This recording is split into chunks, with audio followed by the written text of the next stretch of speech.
제가 외식을 자주 하는 편이 아니긴 하지만 간혹 식당에 들어가면 이런 성경 구절이 벽에 걸려있는 곳을 보곤 합니다. 물론 그 외 많은 성경 구절이 식당 카운터 뒤의 벽을 장식한 모습은 그리 어렵지 않게 볼 수 있습니다. 내 시작은 미약하였으나 내 나중은 심히 창대하리라.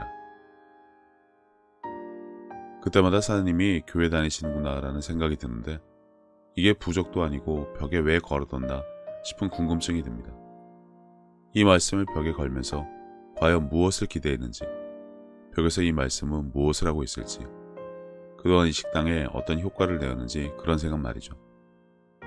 당연히 식당에서는 나중에 창대해질 것을 기대하며 걸었을 텐데 그게 얼마나 나중에서야 창대해진다는 것인가요?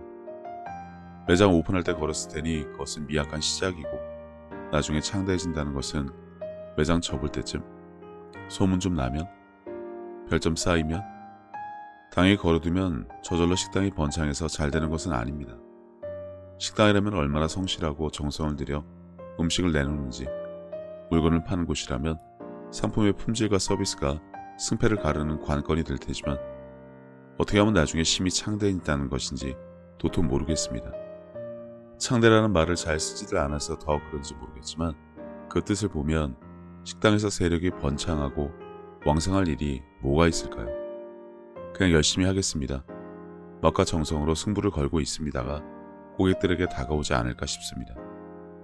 아무튼 입춘대길처럼 식당에 가면 각종 부적들이 붙어있듯이 말씀을 걸어둔 이유가 궁금하곤 합니다. 공부하면서 필승, 합격 등 보이는 곳에 구호를 붙여둔다고 합격이 되는 것도 아니고 말씀을 벽에 걸어둔다고 해서 그 일이 저절로 되지는 않습니다. 물론 지치고 힘들 때 다시 열심히 뛰자며 자신에게 위로의 말과 힘이 되는 경우도 있습니다만 성경을 24시간 손에 쥐고 다닌다고 해서 말씀이 살아 움직여 내 삶에 관여하고 기적과 같은 일이 생기지 않는 것은 자명한 사실이라 왜 말씀을 잘 아는데 제대로 사용하지 못하는지 나누고자 합니다. 그러자 너희는 하나님께 복종할지어다. 마귀를 대적하라. 그리하면 너희를 피하리라. 이 말씀의 전후에 이런 말이 나옵니다. 정욕으로 쓰려고 구해서 받지 못한다. 세상과 벗된 가늠한 여인들아. 우리 속에 거하게 하신 성령. 하나님을 가까이 하라. 주 앞에서 낮추라. 그리하면 너희를 높이시리라와 같은 말씀이 있습니다. 그러면 대적을 하라고 하시는데 어떻게 하는 것이 대적인가요? 육박전은 아니라고 분명하게 나누었고 믿음과 말씀으로라는 이해는 어느 정도 갖고 계실 것입니다. 믿음이 없이 성령님의 도움이 없이 단지 말씀만 고백하면 스게와의 7 아들과 같은 낭패를 당할 수밖에 없습니다. 예수님의 공생애 때 마귀를 대적한 것을 기억하시면 됩니다. 말씀으로, 명령으로 하셨습니다. 그러면 어느 상황에 대적을 해야 할까요? 적이 없는데 허공에 총을 쏘지는 않습니다. 그러니 크리스찬의 대적은 우는 사자와 같이 삼킬 자를 찾는 악한 자에게 마음을 빼앗기지 않는 것입니다. 모든 지킬 만한 것 중에 더욱 내 마음을 지키라. 생명의 근원이 이에서 남이니라. 생명의 근원, 마음, 믿음이, 성령이, 말씀이 계신 곳이란 이해가 있으시다면 이것을 빼앗긴다는 것은 의심이 든다는 것, 걱정과 불안을 스스로 붙잡는 것을 아실 것입니다. 독을 마셔도 아무 해를 입지 않아야 할 크리스찬이 독과 같은 말, 마음의 상처와 고통을 주는 다른 사람의 말과 평가, 지적 등이 독이 되어 마음에 퍼지도록 방치한다는 것입니다. 물론 남 탓을 하겠지만 집에 도둑을 들인 사람이 도둑이 들었다고 하는 것과 같습니다. 허락을 하지 않으면 세상의 독은 절대 당신에게 해를 입힐 수 없습니다. 크리스찬은 그냥 물러 터진 이래도 흥 저래도 흥 하는 착한 사람의 무리를 말하는 것이 아닙니다. 강하고 담대한 자, 다윗과 같이 하나님의 이름을 모욕하는 자 앞에서는 군인들 무리와 같이 결코 두려움 앞에 숨지 않는 자를 말합니다. 치유와 관련된 영상에서도 누누이 언급했지만 말씀은 쓰라고 주신 것입니다. 벽에 표나 부적처럼 붙여놓고 창대해질 것을 감 떨어지는 것 기다리듯 하라는 것이 결코 아닙니다. 외워서 많이 기억하라고 주신 것도 아닙니다. 성경은 회화책 장장 5편의 영상에서 단어와 문법 잘 안다고 영어 회화되는 것이 아니듯 성경 달달 외운다고 그 말씀이 살아 숨을 쉬는 것이 아니란 이해를 이미 나누었습니다. 베드로가 한 것처럼, 예수님이 하신 것처럼 입으로 마음에 가득한 것을 밖으로 뱉어낼 때 비로소 작동을 합니다. 12의 혈루병 여인의 이야기도 여러 번 나누었으니 아실 것입니다. 스스로 말한 것을 그 여인이 귀로 듣고 말하고 듣고를 무한반복했을 것입니다. 예수님에게서 능력이 빠져나올 정도로 성경에 단 한 번 예수님이 직접 명하시지도 않았는데 그분의 능력이 빠져나갔다고 기록된 단 하나의 사건. 그녀는 소문을 듣고도 예수님을 믿었고 자신이 치유될 것이라는 확신을 마음 가득히 채우고 그것을 입으로 말하고 듣고를 무한 반복했던 것입니다. 그러므로 믿음은 들음에서 나며 들음은 그리스도의 말씀으로 말미암았느니라. 크리스찬의 영원한 숙제, 믿음이 자라지 않는 이유가 바로 여기에 있습니다. 들어서 믿음이 생기니까 무조건 듣습니다. 여기서 끝입니다. 그냥 듣고 맙니다. 말씀을 듣고 마음에 심고 입으로 말하고 그것을 내가 다시 듣고 마음에 더 심고 말하고 듣고를 무한 반복해야 하는데 말씀을 듣고 성경을 외우고 말하지 않습니다. 벽에 말씀 걸어두면 뭐가 될 것이라는 정말 말도 안 되는 착각으로 삽니다. 기껏 말하는 게 성경 구절 암송처럼 스게와의 읽고받을 흉내만 냅니다. 말씀은 주문이 아닙니다. 그 말씀이 살아 숨쉬게 하려면 하나님의 권능이 말씀을 통해 일을 하시게 하려면 성령님의 도움이 필요하고 그분은 말씀 없이 일하시지 않습니다. 선한 사람은 마음에 쌓은 선에서 선을 내고 악한 자는 그 쌓은 악에서 악을 내나니 이는 마음에 가득한 것을 입으로 말함이니라. 마음에 가득한 것을 믿으면 입으로 말할 수밖에 없고 그 믿음의 말씀은 역사할 수밖에 없습니다. 다음 성경 구절이 그것을 확증해 주십니다. 그러면 무엇을 말하느냐? 말씀이 내게 가까워 내 입에 있으며 내 마음에 있다 하였으니 곧 우리가 전파하는 믿음의 말씀이라. 성경이 너덜거릴 정도로 많이 읽고 형광펜 그어가며 메모 빼곡하게 해도 믿음이 장성하지 않는 이유. 세상 누구보다 당신이 더 잘 압니다. 마음에 가득해도 입만 달싹거리고 말을 하지 않습니다. 선포하지 않습니다. 명령하지 않습니다. 막힌 것이 뚫어지고 묶인 것이 풀어지고 길이 열리고 치유되고 회복되라고 담대하게 말하지 않습니다.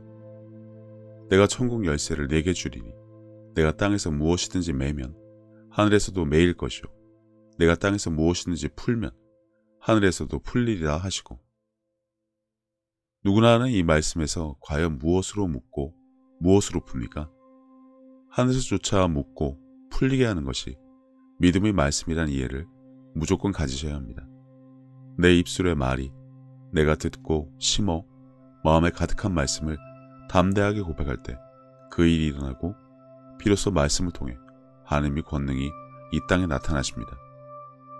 내가 진실로 진실로 너희에게 이르노니 나를 믿는 자는 내가 하는 일을 그도 할 것이요 또한 그보다 큰 일도 하리니 이는 내가 아버지께로 갑니다.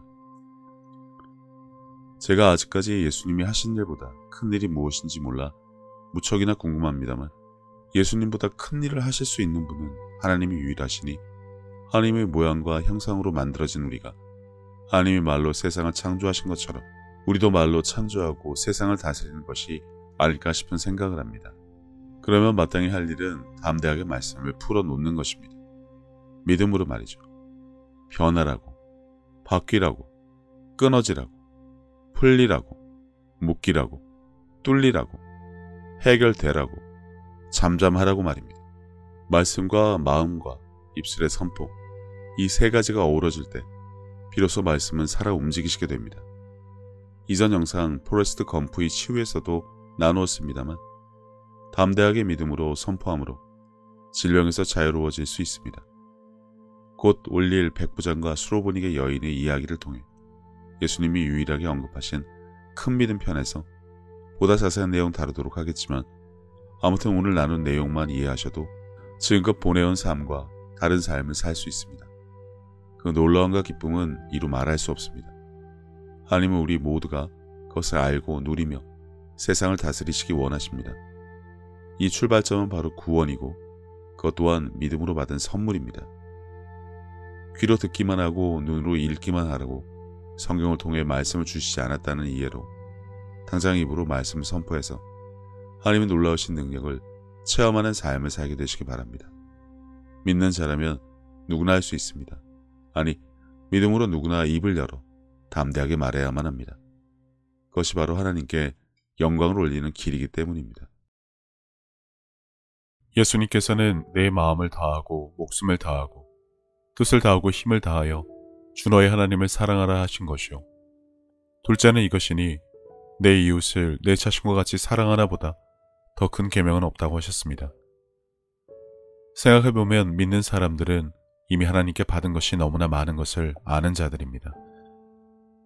예수님을 통해 죄사함과 구원을 받은 것부터 시작해서 살아 숨을 쉴 수 있는 공기와 바람, 맑고 푸른 하늘과 마실 물, 그리고 땅과 그 위와 아래의 많은 것들, 이미 오래전부터 내 주변에 있어 왔으니 당연한 것으로 여기며 우리는 여전히 값없이 공짜로 받아 그것들이 감사함을 잊고 살기는 했지만 그런 것 말고도 하나님으로부터 받은 사랑과 평안에 대해 생각하자면 끝이 없습니다. 하지만 사람은 하나님으로부터 받은 그 많은 은혜를 갚을 방법이 없습니다. 그래서 하나님께서는 내 이웃을 내 몸같이 사랑하는 것으로 그것을 대신 갚으라고 하신 것인지도 모릅니다. 그리고 지극히 작은 자에게 한 것이 곧 하나님께 한 것이라고 하셨으니 그분의 은혜를 알고 그분을 닮아가는 삶을 살아가야 한다면 지금 내가 살아가는 삶의 방향이 하나님과 나의 이웃을 사랑하는 올바른 길 위에 있는 것인지 한 번쯤 점검해 봐야 하지 않나 싶습니다. 이와 같이 하나님의 뜻, 그분이 기뻐하실 일이 무엇인지 알고 내게 주어진 소명을 다하기 위해 끊임없이 힘쓰고 노력하는 것도 크리스찬들이 마땅히 해야 할 일이 아닐까라는 생각을 해봅니다. 이제는 세상 유행에 따라 요동치던 내 마음을 모두 내려놓고 혼자서 하나님의 뜻을 헤아리는 시간을 가져보시기를 권해봅니다. 하나님은 세상 모든 사람들을 사랑하십니다. 그렇기 때문에 당신이 사랑받기에 마땅한 사람인 것처럼 당신의 가족도 이웃도 그분에게는 마찬가지로 소중한 자녀들입니다.